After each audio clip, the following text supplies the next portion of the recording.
Hey everybody, my name is Megan Tunerman. I'm a sophomore at the college. I'm a sociology and environmental studies double major. I am the arts and entertainment editor for our student-run newspaper, The Voice.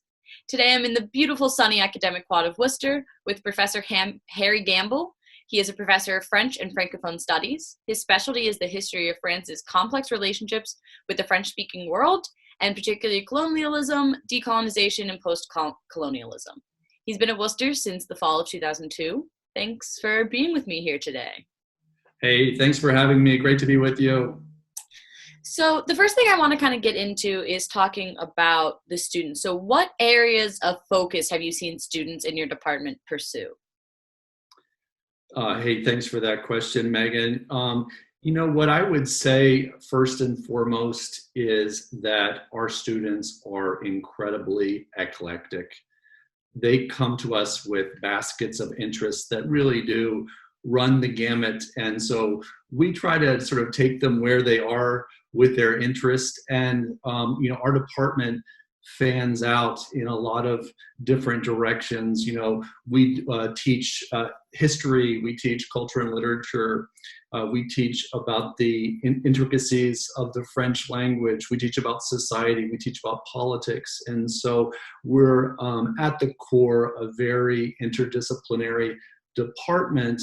And on top of that, we're a department of French and Francophone studies. And so while France is very much core to what we do, we also think daily about the Francophone world, North Africa, Sub-Saharan Africa, the Caribbean, Canada and Quebec especially. We think about these parts of the world on a daily basis along with our students. And so students have the real opportunity to weave together the strands that are most compelling to them. So while students are at Worcester, this department, it's interdisciplinary, there's so many different things. What specific opportunities are offered to students who are part of your department? I would start with just by saying that our first priority is to be an exciting, dynamic, and supportive community. And so we try to lead with that with everything we do. That community begins in the classroom, translates to French tables where faculty and students get together for lunch on Wednesdays. It goes to the French suite in Luce Hall, where a group of students resides every year and enjoys community with an assistant that we bring in from France through a Fulbright program. There are research opportunities to tap into professors' research programs. We have a film series that we run every year, and we encourage and invite and depend on students to really help us out with the organization of the film series. We believe fundamentally in the power of study abroad, and so we work really closely with our students really from the moment they arrive on campus to help them start bringing into focus the type of study abroad that they hope to do.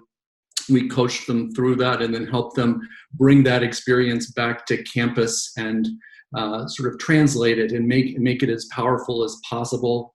One thing I'll just throw out is we are really happy to kind of partner with the French government because they offer a program called TAPIF, which allows recent graduates, mostly majors in French and Francophone studies, occasionally minors, to go off and teach in a French school for a year right out of college. And we've sent just a number of students. One year we had, I think, as many as 5 students going off immediately to have these experiences. And they're not just in European France. Sometimes they go to places like Réunion in the Indian Ocean, or to the Caribbean, to some overseas French departments there. And so just, I could go on, but I just wanted to suggest just how many different experiences there are uh, and to tap into. That's fantastic. I hadn't heard about, that, but that's such a nice relationship that we're able to, send students there right after graduation. Yeah. So beside that, what other career paths do students in your department in that field really pursue? Yeah, good question. You know, we are a department that prepares students in the fullest of senses for really a whole array of careers. Students in our department, they have come out with exceptionally refined cross-cultural skills. They come out with specific knowledge relating to various francophone locations that they'll piece together, interdisciplinary training, all these things that are part of the globalized and globalizing world we live in. And so we have seen our students go off and do just about anything. I'll throw a couple examples at you just to illustrate that. We just did our 10-year review, and we were stunned to see all the exciting things that people were doing. We had somebody who was working for a nonprofit advocacy group based in London. We had lawyers. We had somebody who had gone into medical school having done a straight French and Francophone studies major. She had done science courses on the side, but managed to go into a very competitive medical school. We prepare teachers. That might be a little bit more expected, but teachers of all levels, journalists, students wanting to get into a business or international business, philanthropy. So I think that French and Francophone studies is an incredibly adaptable major that positions people to go on to pursue any of these professions, and maybe before they do that, graduate school in a whole spectrum of disciplines. Yeah, that really is all over. I mean, that's impressive. So kind of stepping away directly from students for a moment, though, I want to ask you, what do you love most about teaching at Wooster? You know, hard question to answer. I'm coming up on 20 years here, so it's been a good run, and I hope there are many more years to come. But if I had to bring it back to one thing that really has been there from the first minute I arrived on this campus is, a sense of community, really in the deepest possible way. And it's been so layered and such a surprise in so many ways. An eclectic community, one of the most diverse communities I've ever lived in, and I've lived in some very diverse places. A place where people are so intentional about how they relate to other people. It's a place where, I interact with my colleagues, my immediate colleagues, and then I interact with more distant colleagues on campus.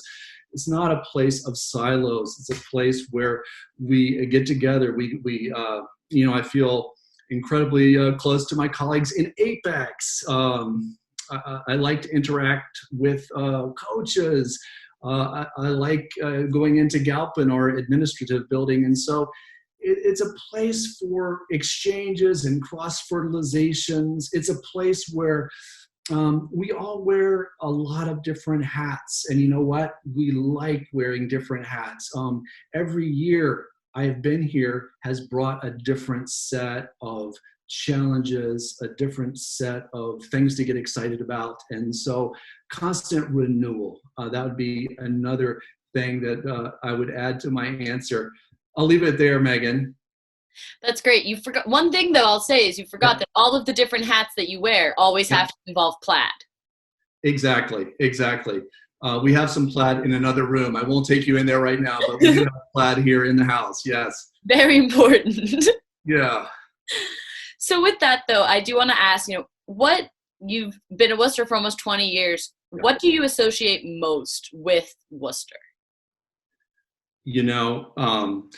I would echo what I just said about community, and maybe come back to a part of the answer I just gave and say that really this is not a place where we get into routines where we're churning out the same courses every year and feeling a little complacent. This is a place of variety, a place of experimentation, a place of reinvention. And, my courses have me moving around the world. Depending on a semester, I'm sort of inhabiting a different part of the world with my students. And you know what? I don't always know how those trips, those journeys, those explorations are going to play out. And I think sort of the attitude on campus that we try to cultivate around independent study, around taking on big challenges, not having easy, ready-made answers, but being sort of excited about the journey. That sort of is how I approach each semester. And, I'm thankful to be in a place where I have that kind of freedom to take chances, to try new things, and to not know exactly how things are going to shake out. That is a very great way to summarize Wooster. And so we will leave it there. Thank you so much for your time. It was great to talk to you. And I hope to see you on campus soon. It's been a pleasure, Megan. Thank you very much.